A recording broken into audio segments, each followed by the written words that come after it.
السلام عليكم ورحمة الله وبركاته. اللهم صل وسلم وبارك على سيدنا محمد وعلى آله وصحبه وسلم.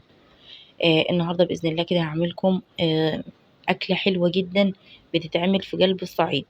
بس قبل ما ندخل على الفيديو ونقول طاجن ايه ده او صينية ايه دي وريحتها المفحفحة اللي قلب الدنيا دي، وندخل على التفاصيل وطريقة تسويتها وطريقة عملها بكل التفاصيل. صلوا بينا على النبي، واللي ما اشتركش في القناة يشترك في القناة ويحط لنا اللايك المتين بتاعه، ويصلي على النبي في الكومنتات، ويدوس على الإشعارات على الكل علشان يوصله كل ما هو جديد. نسمي بسم الله كده ونصلي على سيدنا النبي وندخل على الفيديو. هنا عندي جراميط، سمك الجراميط. كل الناس هتنتقدني وتقول لي لا ده مش نظيف، ده مش صحي، ده مش عارفة ايه. بصوا، السمك الجراميط نوعيات علشان تعرفي السمك الكويس اللي مش بيرمرم، اللي مش بياكل حاجات وحشة. السمك اللي بتلاقي لحمته بيضة زي ده، والجلدة اللي من بره بتاعته لونها رمادي. بصوا حتى الرسام بتاعتها باينة اهو، لونها رمادي مش لونها اسود. اللي لونها اسود دي كده وبتبقى مليانه مخاط، دي ما انصحكيش ان انت تاكليها ولا تجازفي ان انت تطبخيها، ولا يعني لو جبتيها كده او جاتلك اتخلصي منها ما تطبخهاش. شايفينها طبعا منضفاها ازاي والميه بتاعتها شفافه ونظيفه. دعكتها اول حاجه باخدها على تحت الحنفيه مباشره، بفضل اغسل فيها وبجردها بالسكينه من بره ومن جوه بنضفها. هي جت لي الجراميط مذبوحه ومتقطعه وجاهزه، فانا عدت عليها تنظيف، نظفتها حلو جدا، ما كانش فيها الماده المخاطيه دي خالص يعني. للامانه ده دليل ان هي ايه كويسه. شايفين الميه بتاعتها؟ يعني انا حتى الرسام بتاعتها نظفتها. محدش بياكل عندنا الراس، فانا قلت هنضفها واسويها.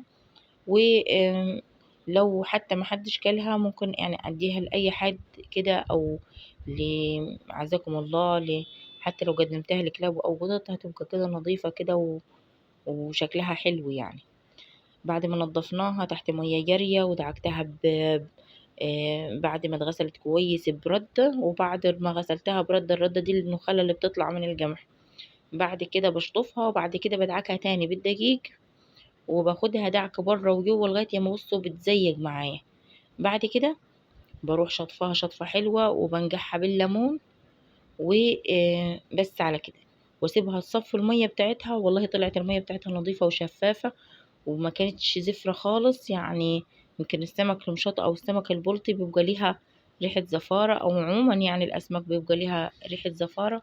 دي ما كانش فيها ريحة زفارة نهائيا، وطبعا مع التنظيف والعيد والزيت في التنظيف بتاعتها كانت ايه زي الفل. نيجي هنا لمرحلة التسوية. خلاص نضفناها وخليناها زي الفل. هنعمل ايه؟ انا كنت مقطعة بصل، شوحته على النار كده، وكنت مقطعه له فلفليتين حاميين. وبعد كده ايه، بعد ما توصل معايا للمرحلة دي هفضل اقلب فيها على الهادي كده لغاية ياما البصلة كده ايه تتنشف وتاخد اللون الذهبي. مش عايزاها لونها يغمق، ولا عايزاها تكون يعني خضرة لسه، لا. انا عايزاها توصل للمرحلة دي للون الذهبي اللي بتبقى ايه كده داخل على، عارفين البصلة بتاعت جرمشة الكشري كده، لما بنحمر البصل كده للكشري، انا عايزاها ايه قريبة من كده، لكن مش خدت اللون البني ولا اللون المحمر، لا لون مصفر. بعد ما خلصت نشفت البصلة معايا خالص وبدأت تطرد الزيت منها، بحط لها معلقة توم مفروم زي ما انتوا شايفين كده، وافضل كده يعني عشان التوم ده مجمد انا عاملاه، يعني التوم ده قديم مش جديد. مقشراه وفرماه قبل ما التوم يخلص بتاع السنة اللي فاتت، وحطيته في الفريزر. قلت ينفعني لو سبته كده وايدي هتسرح وحديها على التوم الجديد، ضرس كبير، لا ده شكله حلو، ده مش شكله حلو، ده اسهل في التفصيص. فهتلاقيني خلصت من التوم الجديد وسبت التوم القديم وفضي وباظ. لا انا باخده بفصصه الاول قبل ما اجرب على التوم الجديد خالص، لاني بسمع اسعار حاليا للتوم. التوم وصل ل70 جنيه، وفي اماكن تقول لا ده قفل ال100 جنيه للكيلو. فالتوم السنه دي بايظ اصلا في الاراضي، فهو شاحح وبالتالي غالي.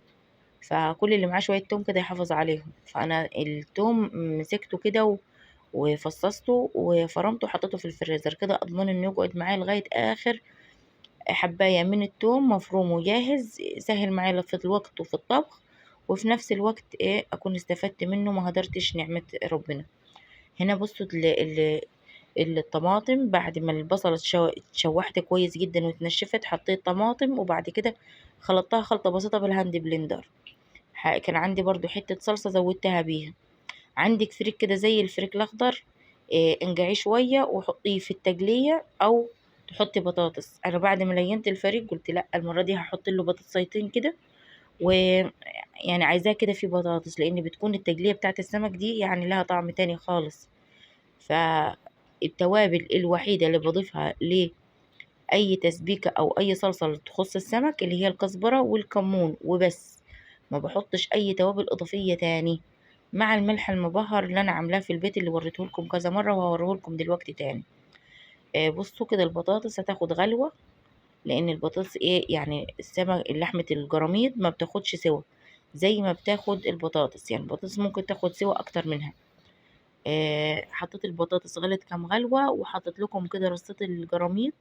هتتبليها بدقيق وملح وكمون وكزبرة، وتجليها، وبعد كده ترصيها في الصينية على البطاطس، وتزودي عليها من الصلصة، وبعد كده تحطيها في الفرن.